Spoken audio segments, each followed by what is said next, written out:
سنت سے متصادم ہیں۔ اکثر یہ ہوتا ہے کہ بہت زیادہ حق مہر بندھوا لیا جاتا ہے اور باندھتے ہوئے لوگ دولہا والے سوچتے ہیں کہ دینا کس نے ہے، چلو باندھ دو، اور پھر بعد میں کبھی اندت طلب کر دیا جاتا ہے۔ یعنی حق مہر کو ایک جو اکرام تھا عورت کا، اس کو وہ دینے کی بجائے ایک دنیا دکھاوے کا کام بن گیا، اور نتیجتاً عورت اس سے عملاً محروم ہو گئی، جبکہ سنت مطہرہ سے یہ ثابت ہے کہ اپنی بیویوں کے جو حق مہر ہیں وہ خوش دلی سے ادا کیے جائیں۔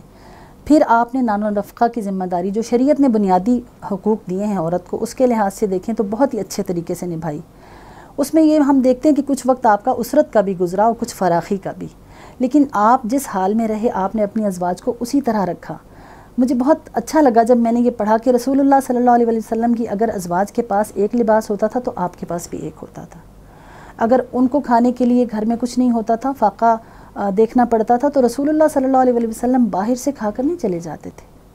وہ بھی فاقے سے رہتے تھے۔ یہاں تک کہ ایک پڑوسی نے ایک دفعہ آپ کو دعوت پہ بلایا تو آپ نے پوچھا کہ کیا عائشہ بھی مدعو ہیں؟ سیدہ عائشہ رضی اللہ عنہا اس وقت ان کی باری تھی،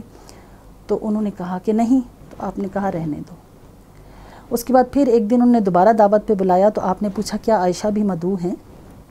تو انہوں نے کہا جی ہاں۔ آپ نے فرمایا ٹھیک ہے۔ گویا دعوت میں گئے تو اپنی بیوی کو ساتھ لے کر گئے، ایسا نہیں کہ میں خود جا کے کھا لوں اور بیوی کو گھر میں کچھ کھانے کو میسر نہ ہو۔ تو بہت ہی ایک پیارا سا انداز تھا۔ نان و نفقہ میں یہ بنیادی ضرورتوں کے حوالے سے تو ہم دیکھتے ہیں نا کہ کھانا پینا ہو گیا، لباس، رہائش جہاں رہتے ہیں، اس کے ساتھ ساتھ خواتین کے جو ایک فطری ایک جذبات ہیں زیورات کے حوالے سے، اپنے سجنے سنورنے آرائش کے حوالے سے آپ نے اس کا بھی اکرام فرمایا۔ آپ نے پسند فرمایا کہ خواتین مہندی لگائیں، اور آپ نے اسی طرح زیورات آپ دیکھیں سیدہ عائشہ رضی اللہ عنہا کے ہار کا واقعہ ہمیں ملتا ہے۔ کیوں؟ وہ ہار اپنی بہن اسما سے مانگ کر لے کے گئی تھی، گویا کہ آرائش و زیبائش کرنے کے لیے یہاں تک اجازت ہے کہ اگر ایک دوسری سے لے کر بھی پہن لیا تو کوئی حرج کی بات نہیں۔ آپ نے اگر اسے ناپسند کیا ہوتا تو سیدہ عائشہ رضی اللہ عنہا ایسا کبھی نہ کرتی۔ تو ہم یہ دیکھتے ہیں کہ یعنی ان کی بنیادی ضرورت سے بڑھ کر ان کی فطری جو ایک تقاضے ہیں خواتین کے، اس کا بھی اکرام اور لحاظ ایک خاص حد تک جتنا ان کے لیے ممکن ہے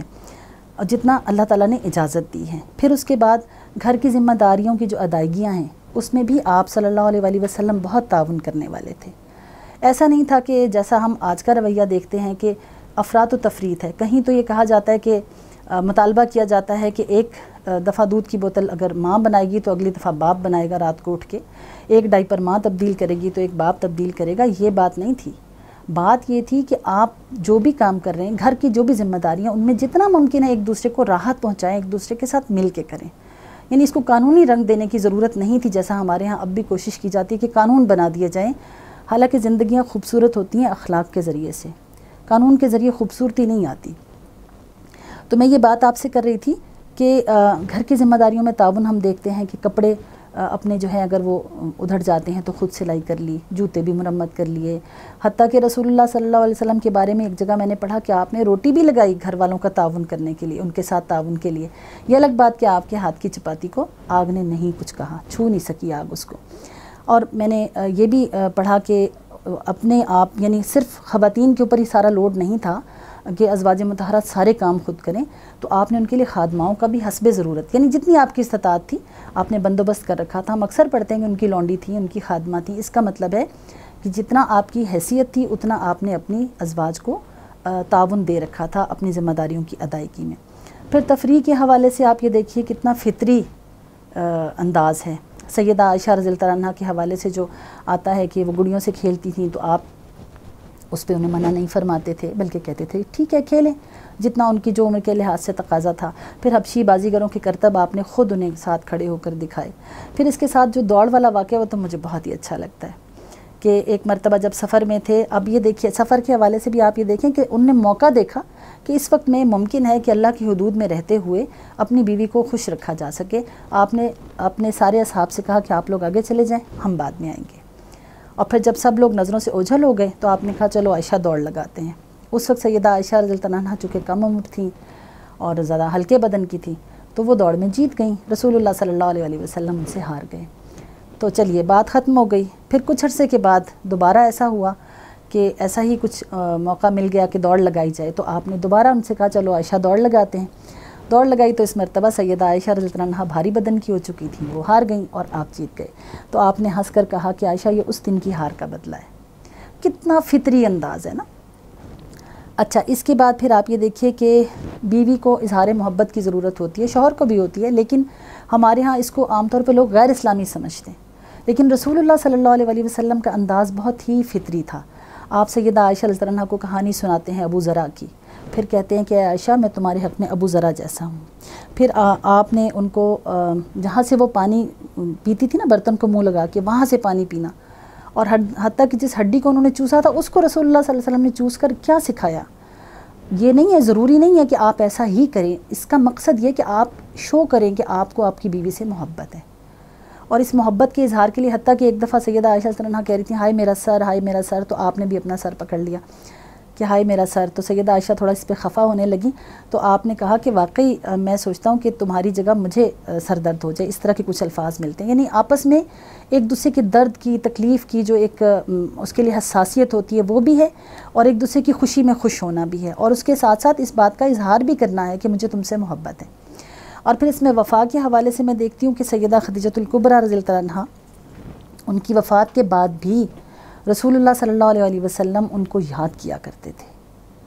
اور اس سے آپ نے کبھی بھی، یعنی سیدہ عائشہ رضی اللہ عنہا جیسی محبوب بیوی کو آپ نے کہہ دیا کہ ان کے بارے میں سخت بات نہیں آپ کہہ سکتی، مجھے ان سے زیادہ اللہ نے کسی بیوی سے نہیں نوازا، سب سے بیسٹ بیوی، دی بیسٹ، دی ایکسلنٹ۔ اور پھر اس کے لیے ان کے لیے یہ کہا کہ ان کی جو سہیلیاں تھیں سیدہ خدیجہ الکبریٰ رضی اللہ عنہا کی، تو ان کو ہدیے بھیجا کرتے تھے، اور وہ کبھی آتی تھیں تو ان کو بہت توجہ سے، اکرام سے ان کی بات سنتے تھے، تو یہ ایک ان کے ساتھ وفا نبھانے کا انداز ہمیں نظر آتا ہے۔ پھر ہم یہ دیکھتے ہیں کہ بیویوں کے آرام کا بھی خیال کرتے تھے، ان کی کیئرنگ ہونے کا جو ایک ایٹیچیوڈ ہے نا، جس کی ہم بہت یہاں محسوس کرتے ہیں آج کے دور میں بھی، کہ اکثر ہم ڈیمانڈ کر رہے ہوتے ہیں کہ جی کیئرنگ ہونا چاہیے، لیکن ہم جب خود ہماری باری آتی ہے تو ہم دوسروں کے لیے اتنے کیئرنگ نہیں ہوتے۔ تو رسول اللہ صلی اللہ علیہ وسلم تو جاندار ہر چیز کے لیے کیئرنگ تھے، حتیٰ کہ کیڑوں تک کے لیے، تو اپنی ازواج کے لیے کس قدر کیئرنگ تھے کہ آپ یہ دیکھیے کہ ازواج مطہرات میں سے کچھ تھیں جو اس پہ سوار تھیں اونٹوں پر، تو انہوں نے جو ساربان تھا اس نے تیزی سے ذرا اونٹ کو چلایا نا، ہدی خانی کی، تو اونٹ ذرا تیز تیز چلنے لگے، تو آپ نے کہا انجشا قواریر قواریر، یہ آپ گینے ہیں، آپ گینے، تو بجائے اس کے کہ آپ، یعنی آج کے دور میں جو ہم محسوس کرتے ہیں کہ سختی اور درستی کا معاملہ ہے، آپ نے اپنی ازواج کے ساتھ کبھی بھی سخت الفاظ نہیں بولے، کبھی بھی ان کو درستی سے ان کے ساتھ معاملہ نہیں کیا، ان کی عزت نفس کا خیال رکھا، اگر ان سے کچھ غلطی بھی ہو گئی تو انہیں سب کے سامنے ڈانٹ ڈپٹ نہیں کی۔ بہت سارے واقعات ہیں جن کا ذکر کرنا چاہتی ہوں لیکن وقت کم ہے، اور مختصراً یہ اور بھی چند ایک باتیں جو میں پوائنٹس ضرور آپ کے سامنے رکھ دوں کہ تعلیم و تربیت پر بھی توجہ دی، گروم کیا اپنی بیویوں کو، اتنا کہ سیدہ عائشہ رضی اللہ عنہا جو ہیں وہ آپ کی وفات کے بعد ایک طویل عرصے تک امت کو اسی مشن کے لیے کام کرتی رہیں، امت کو تعلیم و تربیت دیتی رہیں۔ اگر آپ نے ان کو اتنا سیلف کانفیڈنس نہ دیا ہوتا، اتنا اعتماد نفس نہ دیا ہوتا، اتنا آپ نے ان کی عزت نہ کی ہوتی، ان کو سکھایا نہ ہوتا، تو یقیناً وہ اتنی بڑی ذمہ داری ادا نہیں کر سکتی تھیں۔ اور اس کے بعد پھر ایک بہت پیاری بات مجھے لگتی تھی کہ آپ بیویوں کو کہ ایک محافظ کا سا جو انداز آتا ہے نا، کہ آپ اعتکاف کی حالت میں غالباً تھے مسجد میں، تو پھر آپ اپنی زوجہ کو چھوڑنے کے لیے جا رہے تھے رات کے وقت، تو کچھ صحابہ کا واقعہ ایک ملتا ہے، تو مجھے لگا کہ that is sign of care کہ آپ اکیلی نہیں جائیں، حالانکہ رسول اللہ صلی اللہ علیہ وسلم کی ازواج کو کسی کی جرت ہو سکتی تھی کہ انہیں کچھ کہہ جائے، پھر بھی آپ اپنی بیگم کو چھوڑنے کے لیے خود جا رہے ہیں۔ پھر آپ نے ان کے درمیان جو عدل کیا وہ ہمیں پتہ ہے کہ اس کی کوئی مثال نہیں ملتی۔ اور ایک آخری بات بہت اہم ہے، آپ نے اپنی بیویوں کو وقت دیا، بیوی نہیں صرف بیویوں کو وقت دیا۔ میں نے پڑھا اس بات کو کہ آپ جب روزانہ کا آپ کا معمول تھا کہ آپ تمام ازواج مطہرات کے پاس تھوڑی تھوڑی دیر کے لیے رکتے تھے، کچھ وقت دیتے تھے، اور آخر میں ان زوجہ کے پاس جاتے تھے جن کے پاس آپ کو اس رات قیام کرنا ہوتا تھا۔ تو اس سے یہ نقطہ سامنے آتا ہے کہ ہر روز کچھ وقت اپنی بیوی کو دینا چاہیے۔ ہمارے ہاں معاملہ کیا ہے کہ ایک ہمارا معاشرتی مزاج ہے کہ اکثر لوگ جو ہیں، یہ نہیں کہتی کہ سبھی، لیکن بہرحال جو لوگ بیرون ملک جانے پہ مجبور ہوتے ہیں یا دوسرے شہروں میں جا کے ملازمتیں کرتے ہیں، وہ تو سمجھے سالوں بھول ہی گئے نا کہ بیگمات سے رابطہ کرنا ہے، اگر آ نہیں سکتے تو کم از کم رابطہ رکھنا، ان کی خبر گیری کرنا، اس طرف جب توجہ نہیں دی جاتی تو بہت سے مفاسد کا دروازہ کھلتا ہے۔ اور ایک اور ایشو جو اب ہماری جدید دور کی زندگی میں آ گیا ہے کہ شوہر گھر آ بھی جاتے ہیں لیکن دفتر کے کام ساتھ لے آتے ہیں، یا یہ جو موبائل کی ایک آزمائش آ گئی ہے اس کا اتنا زیادہ استعمال ہوتا ہے کہ بیوی گھر میں شوہر کی موجودگی کے باوجود ان سے بات نہیں کر سکتی، نتیجتاً پھر آپس میں مسائل ہوتے ہیں۔ تو اگر ہم خوشگوار عائلی زندگی گزارنا چاہتے ہیں تو اس کے لیے میں ایک خلاصے کے طور پہ یہ بات رکھنا چاہتی ہوں کہ ہم سب کو سیرت مطہرہ کا اس نظر سے بھی مطالعہ کرنا چاہیے کہ آپ کیسے شوہر تھے، اور ازواج مطہرات کی سیرت کا بھی اس طرح مطالعہ کرنا چاہیے کہ ہم جان سکیں کہ آخر وہ کیسی بیویاں تھیں کہ جن کے ساتھ رسول اللہ صلی اللہ علیہ وسلم کی اتنی مثالی معاشرت تھی۔ یقیناً تالی دونوں ہاتھوں سے بجتی ہے، رسول اللہ صلی اللہ علیہ وسلم کی ازواج بھی بہترین بیویاں تھیں، وہ بھی مثالی بیویاں تھیں۔ اور آخر میں بس یہ کہوں گی کہ خواتین اس نظر سے سیرت کا مطالعہ نہ کریں کہ انہوں نے اپنے شوہروں کو اس پر جانچنا ہے کہ وہ مثالی شوہر ہیں کہ نہیں،